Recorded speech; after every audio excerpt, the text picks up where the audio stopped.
નમસ્કાર, યલગાર ન્યૂઝમાં આપનું સ્વાગત છે। જોઈએ આજના મુખ્ય સમાચાર।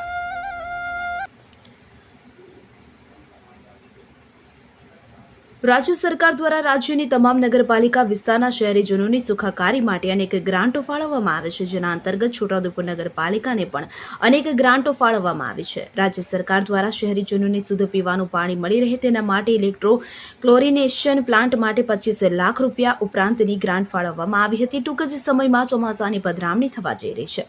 ચોમાસામાં નગરના શહેરીજનોને પીવાના પાણી માટે અનેક મુશ્કેલીઓનો સામનો કરવો પડે છે।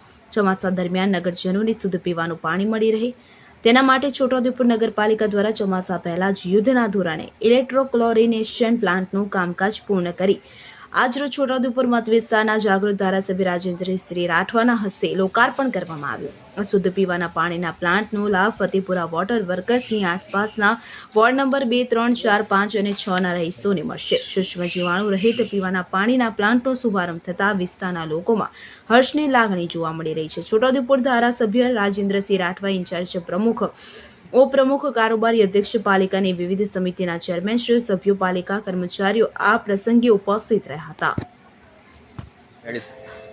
આજે છોટાઉદેપુર નગરપાલિકાના ફતેપુરા વોટર વર્ક્સ ખાતે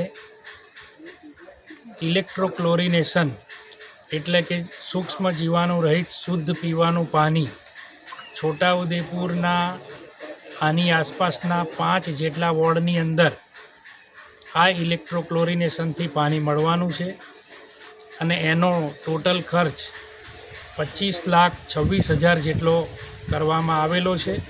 એનું આજે અહીંયા ઉદ્ઘાટન કરવામાં આવ્યું અને આ પ્રથમવાર છોટાઉદેપુર નગરપાલિકાએ શહેરીજનોને 5 જેટલા વોર્ડમાં શુદ્ધ, ચોખ્ખું, સૂક્ષ્મ જીવાણુ રહિત પીવાનું પાણી પૂરું પાડવાનો આ પ્રયાસ આદર્યો છે।